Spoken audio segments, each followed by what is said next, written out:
मेरे साथ हैं वरिष्ठ पत्रकार आदरणीय पंकज शर्मा सर। स्वागत और अभिनंदन। पंकज सर को तो सब जानते हैं, अपनी बेबाक टिप्पणी बेबाक राय रखने का एक जुनून है। देखिए, भारतीय जनता पार्टी का घबराना स्वाभाविक है, क्योंकि ये वोट चोरी का जो मसला है ये पूरे देश में घर घर तक लोगों के दिमाग में बैठ गया है। और दिल्ली में जो रामलीला मैदान में रैली हुई, उससे ये संदेश और भी व्यापक हो गया है। और दूसरी ये बात साफ हो गई है कि कांग्रेस इस मुद्दे को छोड़ने वाली नहीं है। आप देख रहे होंगे कि पिछले कुछ महीनों से लगातार ये बात प्रचारित की जा रही है कि एसआईआर का न तो बिहार में कोई असर पड़ा है, न एसआईआर बाकी के किसी भी प्रदेश में कोई मुद्दा है। लेकिन ये जमीनी सच्चाई नहीं है।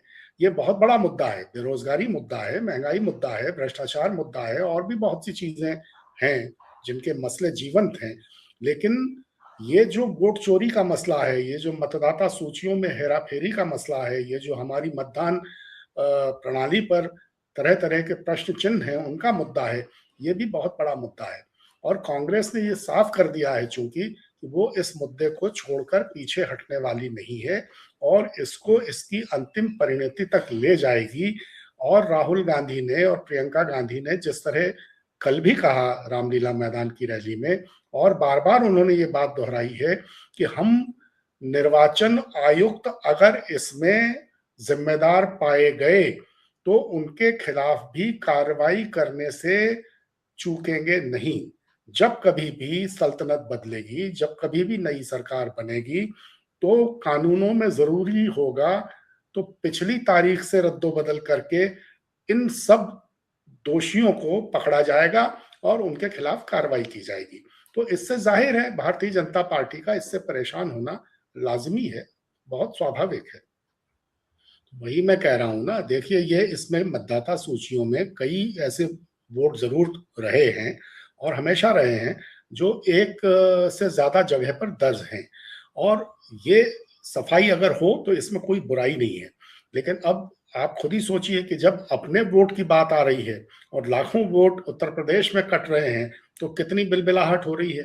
दूसरा इससे भी बड़ा मसला ये है कि इसको जिस तरह से लागू किया जा रहा है और जिस तरह लोगों में एक डर का वातावरण बन गया है कि इससे उनकी नागरिकता पर तो कहीं कोई प्रश्न चिन्ह नहीं लग जाएगा आने वाले समय में, ये सबसे बड़ी बात है। तो आज अगर मेरे पास वोटर कार्ड नहीं है, वोटर आईडी नहीं है, मेरा नाम अगर मतदाता सूची से बाहर हो गया है, एक जगह से बाहर हो गया, दूसरी जगह दर्ज नहीं हो पा रहा, तो कहीं मेरी नागरिकता पर तो कोई सवाल खड़ा नहीं हो जाएगा और इससे तो बहुत बड़ी गड़बड़ हो जाएगी।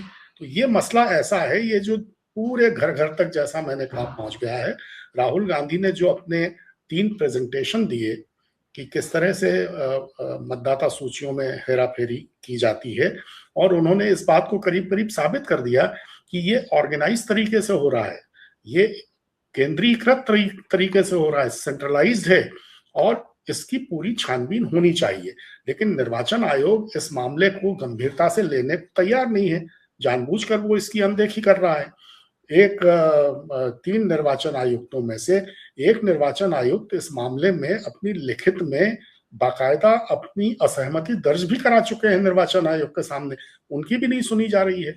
हमारे जो पूर्व निर्वाचन आयुक्त हैं उनमें से कई पूर्व निर्वाचन आयुक्त इस मामले की गंभीरता पर बार बार बोल रहे हैं, कह रहे हैं कि इस पर ध्यान देना चाहिए, लेकिन मौजूदा निर्वाचन आयोग इसकी सुनवाई करने को तैयार नहीं है। पूरी तरह सत्तारूढ़ दल के इशारे पर वो चल रहा है, जो कि उसको नहीं करना चाहिए। वो कोई भारतीय जनता पार्टी का निर्वाचन आयोग नहीं है, वो इस देश का, भारत का निर्वाचन आयोग है, उसको अपनी जिम्मेदारी समझनी चाहिए। और राहुल गांधी ने चूंकि ये मसला उठाया है और लगातार उठाए रखने का संकल्प लिया है, तो इससे बेचैनी हो रही है, स्वाभाविक है। सर, आपने तो टीएन सेशन और मौजूदा ये 2-3 कार्यकाल सब आपने देखे, दोनों के कंपैरिजन क्या कहेंगे? फिर मैं अगला सवाल आपसे पूछूंगा। कोई तुलना ही नहीं है। देखिए, ये जो निर्वाचन आयोग पिछले कुछ वर्षों से जितने भी मुख्य निर्वाचन आयुक्त आए, जितने भी निर्वाचन आयुक्त आए, और पूरा निर्वाचन आयोग जिस तरह से काम कर रहा है वो तो पूरे देश के सामने है। इससे कहाँ देख, कोई निष्पक्षता है नहीं, कोई पारदर्शिता है नहीं, विपक्ष की कोई सुनवाई है नहीं, बिल्कुल मनमानी पूर्ण तरीके से काम हो रहा है। और हमने इसके पहले कभी किसी मुख्य निर्वाचन आयुक्त को इस तरह विपक्ष के नेता के खिलाफ और प्रतिपक्षी राजनीतिक दलों के खिलाफ टिप्पणियां करते हुए न देखा न सुना। ये उनका काम है कि वो निष्पक्ष रहकर काम करें। वो कोई भारतीय जनता पार्टी टिप्पणी करे समझ में आता है, कांग्रेस पर, विपक्षी नेता पर, लेकिन मुख्य निर्वाचन आयुक्त अपने संवाददाता सम्मेलनों में जिस तरह की टिप्पणियां हमने उनकी देखी सुनी, वो तो बहुत ही ताज्जुब की बात है, कभी ऐसा तो होता नहीं था।